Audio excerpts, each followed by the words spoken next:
All right. Thank you guys for joining us on this Tuesday, 6:30 p.m. Tuesday Talks with Agile Gurus. For people who are new to Agile Gurus, just a little bit of background. Agile Gurus is a group of coaches and safe Agilists who are really passionate about talking Agile and helping people make impacts in their life while learning and growing. Just a little bit about myself. My name is Rahul Kataria. I'm the founder of Agile Gurus. I'm your host for Tuesday Talks with Agile Gurus. I have been in Agile, Scrum Master, RT, Agile Coach role for about a decade now. And that's where my passion began to help other people to learn and grow. And this is our first time doing a webinar or a video podcast. It would be a series every week on Tuesdays, and eventually we're going to do multiple days in a week, depending on different countries, etc. Our topic for today is virtual PI planning, and which is, I guess, a hot topic nowadays because of everything going around us. This is, I guess, a necessity, and a lot of people have tried it, and there have been so many challenges and issues that people have faced. So we are here to share with you, some of the tips and tricks, and what can you do to avoid those issues.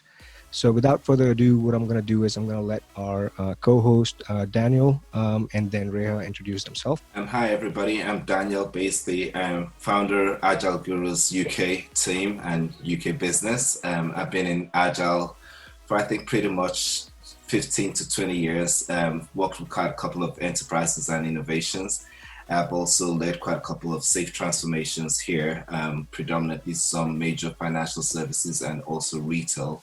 And of recent, like Rahul said, one of the key things that we've been receiving is basically how do you run PIs, virtually, with the lockdown and all the issues. So we basically also have a team of, really good guys here. I can see all of you online right now. So Yemi and all the others, well, hats out to you guys. I continue to support you and love the passion there, and we'll continue to support you guys. And I'll hand over to Reha. Hello, everyone. My name is Reha Malik. I am an Agile coach similar to Rahul, for about a decade now. I have been with Agile Gurus since its inception. So that's what I've been doing. It's been a journey. I identify myself as a transformation coach. So I've been with the public sector, with the federal government here in the United States. Currently, I'm working in the financial sector. So I'm a transformation coach, and virtual PI planning has been just such a hot topic these days, especially with the pandemic. And on that note, I hope you all are keeping healthy and doing fine. But I think what we want to do today is share some of our experiences, Daniel and I, in hosting and facilitating and coaching RTs and Scrum Masters trying to make their way through this pandemic and successfully executing a virtual PI planning meeting. Love it. All right. So first question, I guess, to start with, that a lot of people ask, what is, and I think I'm going to ask you, Daniel, what is a typical format for a PI planning? Yeah, so thanks, Rahul. Really important question. So key things, if we think about what the PI planning format is in a physical PI planning, it's a 2-day event that you normally will be running. The RTEs basically would be working with the Scrum Masters and the POs, and then also working to bring the teams. You've got to think about the format around logistics, making sure people are all around, making sure, you've got all the key things like, all the requirements, the features have been socialized. In the virtual format, it's a little bit slightly different, and it varies depending on the organization and also the context. PI plannings tend to be either at the, essential safe level, or you tend to do it at the, lab solution safe level. Now, if you're doing an essential safe level PI planning, you would love to socialize your features at least 3 weeks in advance, and also making sure that all communications have gone out to the right people. You'd also want to actually work directly with the, stakeholders, the business owners, to identify exactly the geographies, the locations, the people participating, and also exactly have a checklist to see whether or not you've got the tools and the alignment across all the different teams.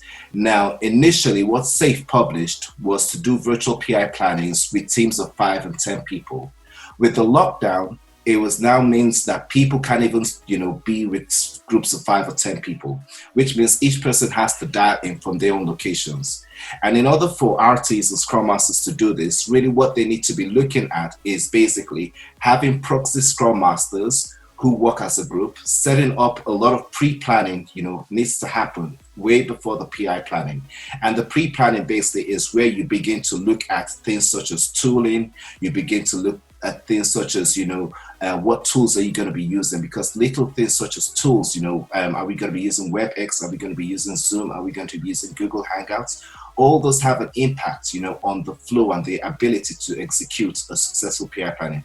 But fundamentally also, you've got to know exactly where you're looking at having a centralized list, of all the links for people to dial in, who the key people are, what the roles, the responsibilities of the people in that PI planning are going to be, what the hotlines are in case you're dealing with third-party shared services and vendor suppliers, and then directly also what the agenda would look like. The agenda likely would span beyond 2 days to going into 4 days. And you actually want to adjust people, and then fundamentally also think, you've got to be empathetic with people. Not everyone may be able to join at the time you want them to join. Some people may have responsibilities such as kids and other things, but then again, you'd be looking at fundamentally, how can we bring everybody to work? So RTEs would have proxy RTEs because they need to, in the end, have the central room being located and facilitate all of the events and the activities in the PI planning. Scrum Masters would also have proxy Scrum Masters and people who represent them in the teams, so that when a Scrum Master goes into the PI planning, and the execution, they're able to actually work in terms of collaborating with the RTEs. The POs themselves will bounce and piggyback each other to understand exactly how we're doing. But fundamentally also have rooms that allow people to break out between rooms. One of the key things that we always have seen, is also the ability to use a centralized location for all your features, for all the artifacts, for all the things that are coming. So what do those look like? Share those in advance, make sure people have read them, and then fundamentally do several dry runs before the actual PI planning in readiness. There's nothing as good as you preparing. We see champions such as Usain Bolt and Mo Farah becoming Olympic champions, but they prepare for 4 years before they come to the stage. The same thing with the PI planning. Prepare, and then go into the PI planning. So you were suggesting at least Right. 2 weeks in advance, you send out all the links and have that preparation done. So it just means more work, more efforts, and more commitment from everyone working together. And that's the reason why, virtual is going to be different. It's the new way of working, and we've got to accept it. It becomes the new normal, So I'm going Reha, you have some things? Yeah. I mean, along the same lines, I think, Daniel, you did address all of the things which, at least from a typical format perspective, the facilitators, the RTs, and the Scrum Masters should be mindful about. Tooling is very important, and that will play an essential role in how your PI planning is executed. Doesn't matter if you are breaking it out multiple days, or if you are doing the 2-day PI planning, it is important that you do those dry runs with your tooling. I see a question in the chat window around tooling as well, right? Yes, you do have tools like Miro for collaboration, but remember, you are trying to recreate the in-person experience. Yeah. Right? So this will entail a lot of planning for the facilitators. That is one major reason we are suggesting to have proxies for yourself, backups for facilitators, right? Because this does mean that unlike the physical PI planning, where there were people going and populating the program board, you're going to have assigned roles and responsibilities of people who need to go in and populate, right? Try and use Confluence or SharePoint, a centralized location, but ensure that multiple people have access to it. Google Docs is great for that reason, right? Confluence gives you that ability where multiple people can edit the page at the same time. I understand that there is going to be some redundancy in data in terms of copying it over, but that is something which you should be preparing for. That is why that pre-planning is so much more important. And yeah, I was just going to add also to what Ray has said is make sure you have what you call the team and the train level working agreements as to how you would work in the PI planning. So always make sure everyone assumes positive intent. We know that we are in this, based on the constraints and the situation we are in. But when you have the, working agreements, and part of the working agreement is everybody visits and reviews those documents in those central locations. Everyone also has group chats either set up by WhatsApp, Slack, and other things. And then also you can have, community of practices where in the end you have central locations where people can ping questions. If you're using Slack or if you're using Microsoft for Teams, we don't we recommend several tools, but every organization is different. What works in one organization may be different from another organization, and hence the reason why we're not being specific as to tooling, but there are many tools out there. Yeah. So actually that leads us to our, I guess, second question that people have asked. What is some guidance around tools? Like what suggestions would you guys say you have that you have either used it or you have seen people using, and what are some pros and cons, I guess? Daniel? So tools out there depends also on the integrations and also on the restrictions and firewalls within organizations. For SAFE, basically, they tend to prescribe using Google because it's easy for people to interact and collaborate across the tools. Microsoft Word and Microsoft SharePoint basically sometimes can be clunky in the end, where you actually have people working on the same document, and rather than save the original version, it saves multiple versions. So you have tools such as Jira. For the program planning board, you've got things such as Red Touch, the PI planning app. You've got Miro, you've got Mural. You've also got other tools such as Version 1 has now got a program board inbuilt and integrated with it. Agile, Jira Align, which is Agile Craft, is a really good tool, but the license for Jira Align is about $37 per person and per organization of a team of 150 people. So it all depends on what. But I'll tell you, keep it simple. You'll be surprised you can actually build a program board using Google. Oh, absolutely. That's true. You can basically just use shapes to represent your different post-its and the dependencies and the colors of the features. You can create the dashboard based on how many, swim lanes and columns there are on the program board. And then you can use strings that connect as connectors to show the dependencies. The main thing is to make it visible and make sure everybody has accessibility to whatever you're going to be using, in terms of, web tools for, dialing in, I recommend tools such as Zoom, but not all organizations. Federal agencies don't tend to use Zoom. Zoom is good because it has breakout rooms where you can actually get people out and then get people to come back into a central room. But then there's Google Hangouts, there's Microsoft for Teams, there's WebEx, there's actually a lot of other tools out there. So it all depends. Reha, I know you've just completed 2 or 3 virtual PI plannings, so how did those go and what tools did you use?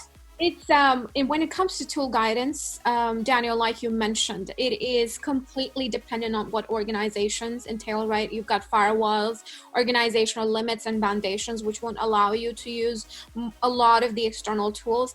In that situation, I think you did press on an important point, and that is shareability. We want to make sure everybody, whatever tool you're using, whether you are trying to use Miro, which is a great collaboration, or you're using Confluence or Excel, just make sure you do provide training to people on how to use it. In our most recent experience, we used Microsoft Teams to create channels and breakout sessions. And there were a lot of people, there was an assumption made that people would be comfortable with the tool, and a lot of people didn't know how to join a channel or to kind of go and check messages. So when we had art level roles, we had principals and we had SMEs at that level, and they weren't really sure of who was calling them and how to join that area. So guidance is just make sure things are shareable. Everybody knows what things you're using. And if it is an organizational tool, even if it's a current tool, just ensure you share that quick reference guide or a QRG with people so that they know what to expect out of the tool and what you're using it for. I think it's very important.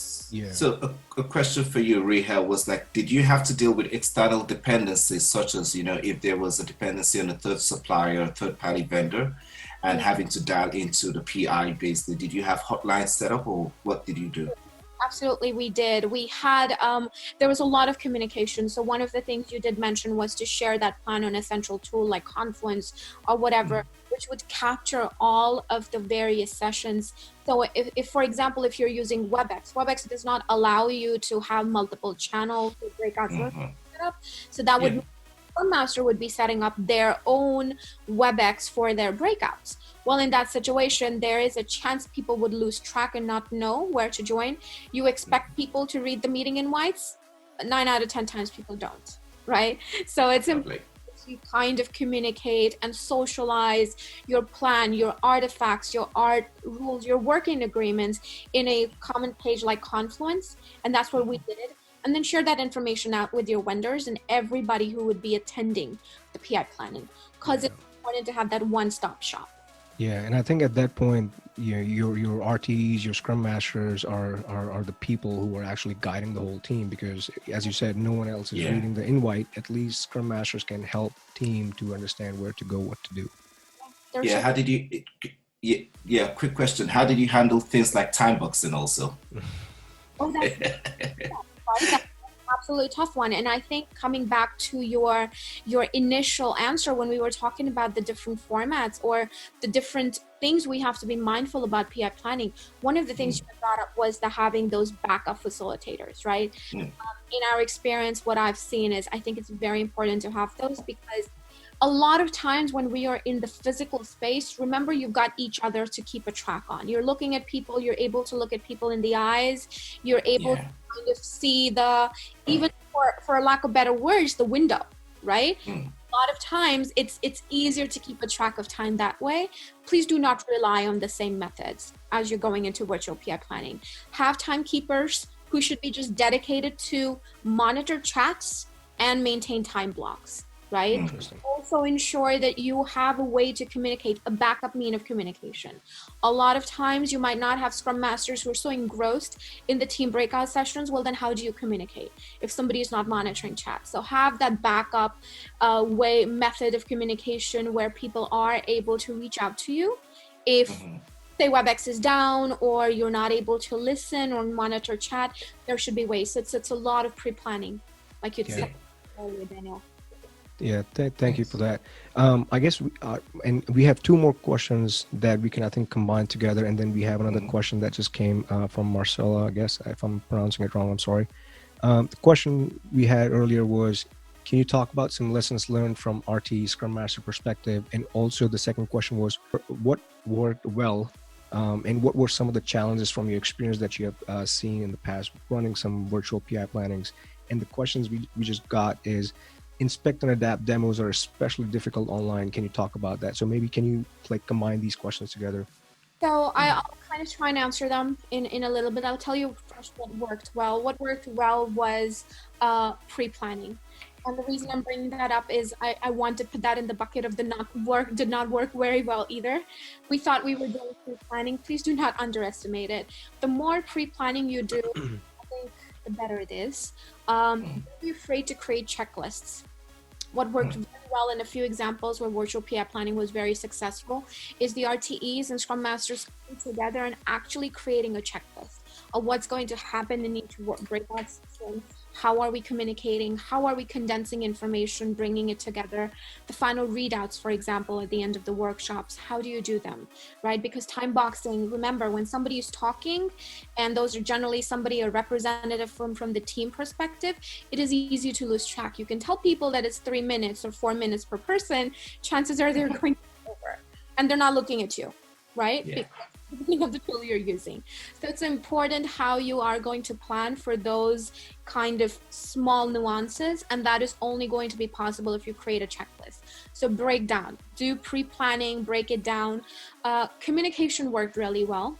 Working with the functional areas, working with the actual teams beforehand, before coming into the PI planning, telling them what to expect, that worked well.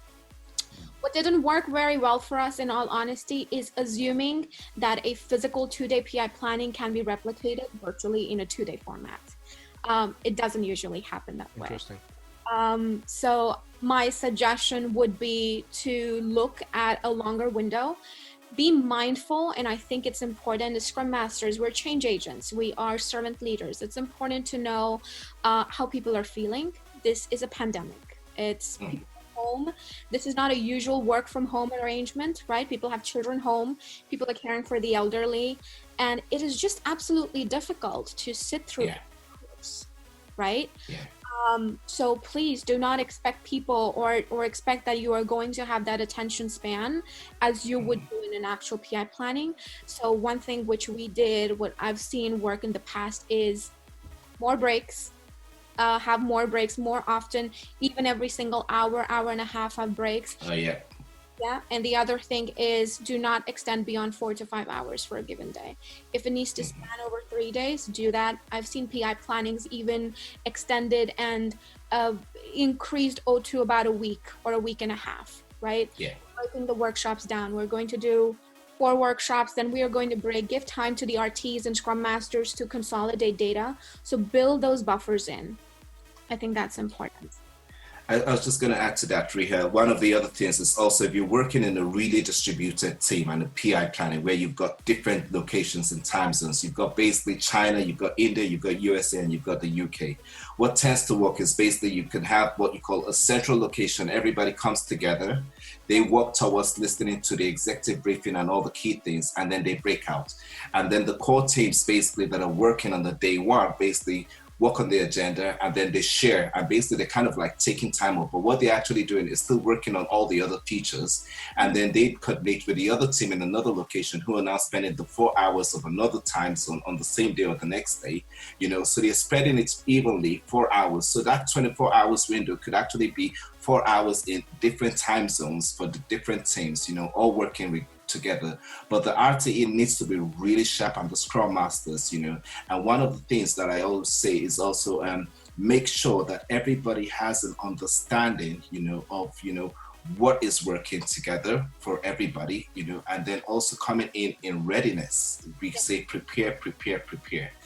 There's no two ways about it, For the INA, what I've seen work in the previous role that I actually was working is sometimes it could mean that you actually are doing peering and, reviewing. So you basically have teams pairing together to actually come together with a hot topic, that actually they want to work and they inspect and adapt. And oftentimes also, even for the system demos, you can have pre-recorded system demos where you've got product management and other people looking at those things, and then they're now signing off or seeing if there are any issues that need to be resolved in the INA.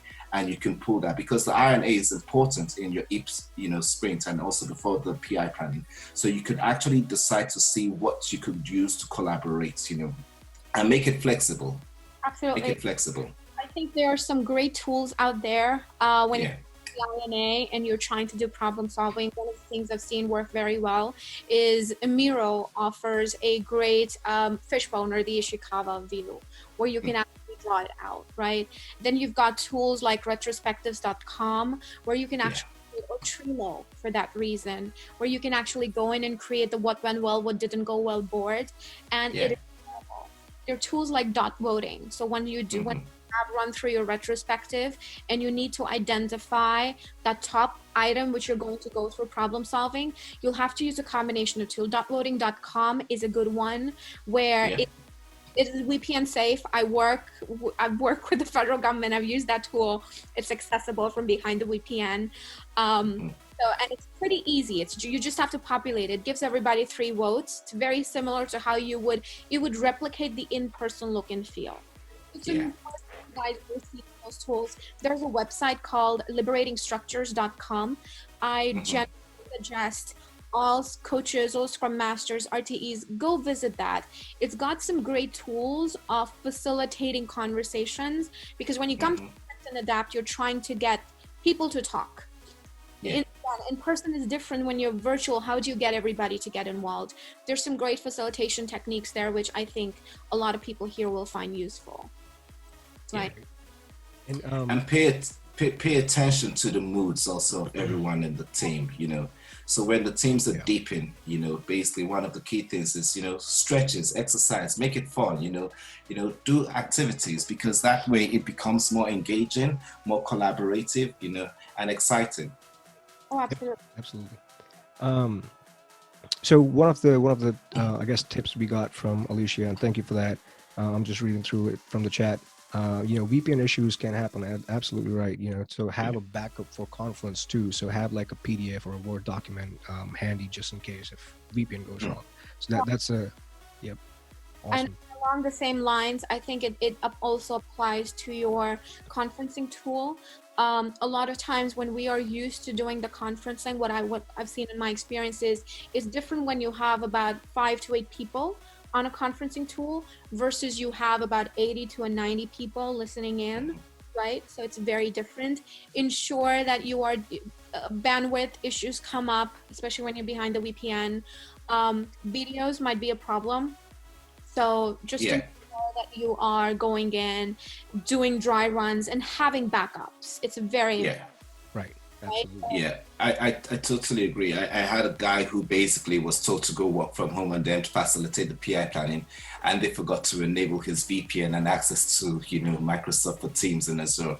And he had to fundamentally come back, and because they couldn't even connect to his remote laptop. So it's the little things that basically matter, So you need to make sure that you're working with support, IT, shared services, the system teams, and making sure that everyone has got access also, and also bearing in mind that not everyone's broadband speed will be at the same, when you're connected. So you've got to be considerate with other people also. Absolutely. And Rehan, I forgot, did we talk about the inspect and adapt demos? Is there any lessons learned about that? the only lessons learned again would be that do some pre-planning. When you do these activities in person, inspect and adapt. Yes, you've got the systems demo, you've got the problem solving workshop, and then you've got the metrics. Ensure that you are finding a way of sharing metrics online. It doesn't have to be real time. Again, similar to how you've been executing your actual physical PI planning, have them in PowerPoints. That's the easier way. Pulls less bandwidth. You're not relying on technology too much. When it problem solving, please try and go through these tools, right? You don't have to actually draw out, or if you cannot access Miro, for example, Microsoft has great whiteboards, Microsoft Teams. Try and use your whiteboard, run through the retrospective portion through one of these tools out there like Trello. It's usually accessible from behind the VPN. There are others. I'll post some links out, and when we do put the blog post, Rahul, I'll make sure that I do mention some tools in there as well. Great. There's some tools out there which you can collaborate remotely together. Like there's Miro, there is Trello, and others. So make sure that your boards are created there. You're sharing the links out. That is how you're doing your brain dumps, right? That's the idea generation part. And then for the voting, try and use .voting.com. Or if you're using like Miro, it will allow you to do votes, right? Be creative. Once you have that idea, then again, use like a whiteboard to go through the Ishikawa piece of it for the problem solving process.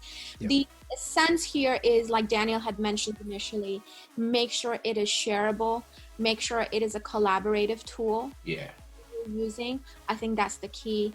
And go and definitely visit liberatingstructures.com. I'm putting a link in the chat box as well. Awesome. Yeah. Can you also put the link to the .voting.com? Because I think I added it. It's not working. Maybe. Yeah. I was just going to say also make sure that as an RTE, you have your checklist of all the key possible things that would happen and could go wrong. Also, the Scrum Masters have a checklist that could happen and could go wrong. Proxies that are proxying for the Scrum Masters and the RTEs and the POs have their checklist, and then resync to see if the checklist, if there's any disparities or any, kind of things that you need to improve upon on the line. And you keep learning, it just might be that the lockdown will be extended. We don't know, what ways will not come back to normal. But the idea would be, one of the beautiful things about being agile is all about innovation. One of the beautiful things about SAFE is build your, innovation, build teams around motivated and innovative people. So let the teams also come up with ideas on how they want to actually do this. And you'll be surprised. The stronger collaboration from the teams giving you ideas and agreeing on how to do it is much more better than you trying to mandate them on what to use and how to do it. Absolutely. One of the questions I think is coming up is around Confluence, is around tooling as well, right? Confluence very well with Jira, right? The other thing is that you need to ensure if you are pulling that in, Confluence has some great glyphies which you can create. That's what they're called. I suggest you try and explore that version. Remember, the intent is if you're trying to use Confluence as a program board, the easiest way to build a Glyphy in Confluence, right? Yes. Not put too much details on the feature cards, but ensure that you are writing out the features, and also ensure that the keys, the Jira keys or Rally keys, are posted there so that people have a way to reference back. The reason Glyphies is because it offers this very neat way where you can actually tie the dependencies between features. So have the board ready at the beginning. So when you come into PI planning, this should be part of the pre-work of creating the Glyphy board, and then ensuring that you are sharing out to people like a small QRG or a quick reference guide as to how are they supposed to enter items or link items. It's important. Right, so I was just going to add in terms of tooling also, the PI planning app has a asynchronous integration with Confluence and Jira. However, I did actually also, I think version 1 also has integration with Confluence and Jira. The only question version 1 wasn't able to answer when I actually had a call with them earlier on was to see whether or not it updates in real time when you're doing updates, so when the dependencies and other things, does it basically push back all the dependencies? And oftentimes, no. But reality is that if you were in a physical PI planning, you'll be doing this manually anyway. Oftentimes you tend to do it manually. We're now using tools, so we should not use tools necessarily as an excuse, to get away from still the efforts. There's still an effort that needs to happen. The most important thing about PI planning is to get everybody working collaboratively rather than working on the tools. So don't spend too much effort on the tools, spend more effort on how can we in the end go towards estimating, loading our capacity and our load, and then understanding the PI objectives, what we're looking to commit to. So it's, you're basically committing to PI objectives, and then the PI objectives, the business value. How do you basically get that? And then you can always go back into the teams to tidy up your board and do all of this. But then everybody needs to work together to do that, So it's a new way of working, but at the end, don't focus so much on the tooling, focus more on the execution of the PI itself, which is all about collaborating to achieve and deliver value. Yeah, absolutely. And one important thing, lastly, is even if you are exploring some of these tools we've mentioned, fundretro.com or Miro or Morale, remember you do have free 30-day trial on most of these tools. Yes. It is important you do not attach a price tag to your virtual PI planning. And preserve that. So most of these boards like Trello or like fundretro.storming.com, I put a link in the chat box to all of these, which I'm talking about, even liberating structures. They all have free versions. So go use those. Do not put a price tag. Remember, you're just using this one time. If you have to do this for the next virtual PI planning, you can always create a new account. Be frugal when it comes to this, but try. Very. But I just love the chat. The Zoom chat is just going wild. I just got like, this is amazing. And this is how it should be. Marcel, very good. I love it. Everybody's basically, I can see Ali, I can see everybody talking. Alicia, thank you so much. This is fantastic because it just shows that you actually all are passionate and keen about doing it well and doing it correctly. And I love the engagement. It gives me goosebumps. Awesome. Love it. I think we have covered all of the questions that we received prior to the webinar. I know we are kind of almost out of time, but let's take like maybe one last question. If anyone has any hot burning questions from the audience, feel free to put in the chat. Yeah, and I'll just forget to say that, also, I think SAFE has already released a Safe Remote Guide toolkit. So use that also as ammunition to go into, this new battle and this new way of working. But one of the things I was going to say is that just so you're aware also, this is just one of many other webinars we're going to be doing. So we'll be actually focusing on toolings, on integrations, on also making sure we upskill each of you, and they basically will bring knowledge into, so those sessions are going to be real time. We're going to be working, like Rahul said, to actually also have a UK version because of the time zones. But we would be looking at, okay, how do we in the end? I think Sylvan is here basically. Sylvan, I don't know if you can unmute Sylvan, but Sylvan has seen the PI planning tool in action. So Selvan, basically, do you want to talk about it for 2 minutes or 1 minute? Let me unmute Selvam. There you go. Yep, can you all hear me? Absolutely. Yeah. Yeah, no, absolutely brilliant. I mean, I've seen it happening, on the kind of flip chart and everybody running around and pulling red strings or is it to here to there? And then again, you have to go and manually, adjust the capacity, the load. But with the tool, it all happens kind of all automatically, and it's in a very nice, visible layout. So that was quite a good, demo of it. I think Daniel, you kind of did it like the night before or something. So that was. Yeah, definitely. I did have one question though. I mean, I understand the whole sort of we can pre-plan a lot of the stuff, but then what happens for at the end of day one when we have the management review and the problem solving session, because this is kind of all off the cuff, right? It's what's happening during the day. How do you facilitate that? Because amongst the management team, they'll be going to have some big egos, and then if it's in one room, it's kind of easier to see people, how they're interacting, how their facial expressions are, they're happy, unhappy, how do you manage it? But then when they're all sitting in their own house, did you have any, was that easy to manage, or do you have any feedback from that? Someone, I'll take that one. In my experience, one of the things which I've seen which has worked better is not to have that at the last point in the day. It's not going to work because people are going to burn out. Format. I suggest if you are going to have a management review to have it 2-hour block the next day following your working session so that people have fresh, they're coming back. Expectations, empathy goes a long way. It is extremely important. I want you guys, and I try and make sure that every time I train, I let people know that it's great to have tools. It's great to have all of these processes in pre-planning, but at the heart of everything is people, right? Yeah, absolutely. You have to go and you have to establish some working agreements and some expectations with management that, hey, we are in this, format. It's important for teams. It's important for arts and leadership to understand that we honestly don't know who's going to be affected by the pandemic tomorrow. People have to care for loved ones and be out. And in honesty, mental health is also important.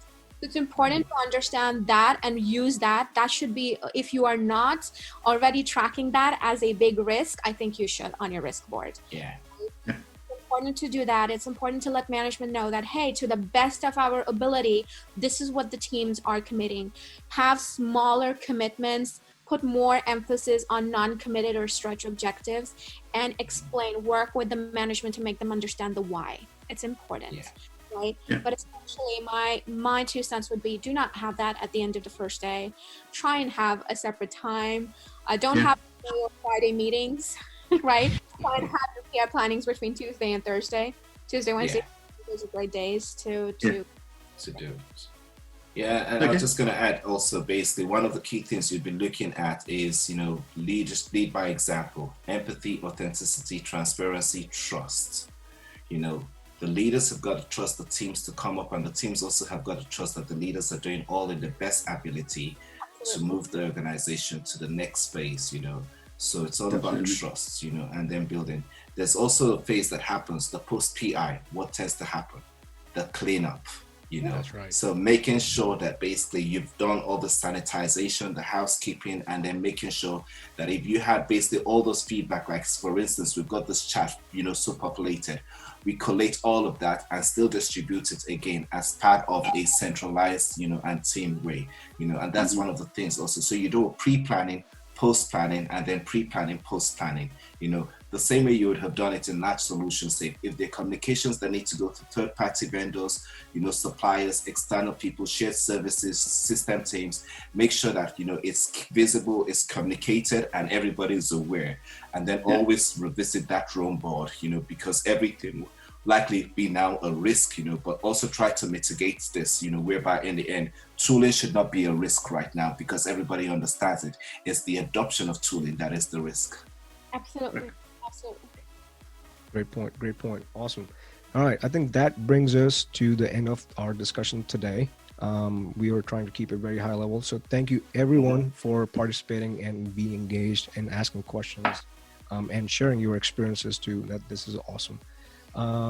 Just to recap for today, for PI planning, pre-planning.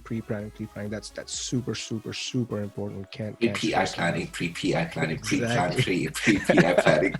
It's almost like you said a lot of rhyme words. Pre-planning, pre-PI planning, pre-planning, pre-PI planning, pre-plan, pre-PI planning. Exactly. So make sure you test your tools, whatever tools you're using. If you have VPN issues, etc., just make sure you test those, load testing, etc. And then Yeah. share a reference guide before you actually do a PI planning, so people know how to use those tools too. And try not to have it in 2 days, just like a traditional PI planning that we have seen. Try to separate it in 3 or 4 days, and try to put as many breaks as possible, because at the end, we are all in this together. Everything is going crazy outside, so we just need to be humble and be with our people. Absolutely. um, so great discussion, guys. Love it. Let me just share my screen again real quick with you guys. This was our discussion. Oh, I don't know if you can see my screen. Yes, we can see your screen. Awesome. These are just some resources. Our LinkedIn page and the way to contact us. This was our very first podcast from the series that we were going to be doing every week. So feel free to send your topics if you have any topics you really want to discuss, or if you have any questions, offline. Feel free to reach out to us. We'll be happy to answer and help you guys.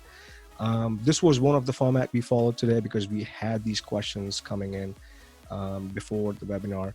But going forward, we're gonna incorporate some lean coffee kind of style too. So if you have multiple topics, we're gonna just start with that. We're gonna have a lot of interactive sessions coming forward too. So feel free to subscribe again, or if you know people who can get benefit from this, feel free to share with them, and then send us whatever topics that might interest you. Absolutely. Thank you. I was just going to add one thing, just to thank everybody. Thank Riha, thank Rahu for also bringing all this together. And also tips for you guys. Celebrate the people who in the end make the PI planning a success. So thank you all for making this our first success. And I think really, really, really appreciate you all. Thank you so Thank you, guys. All right. I will see you guys next week. Thanks. Thank you, guys. Cheers then. See ya. Cheers, man. Yeah.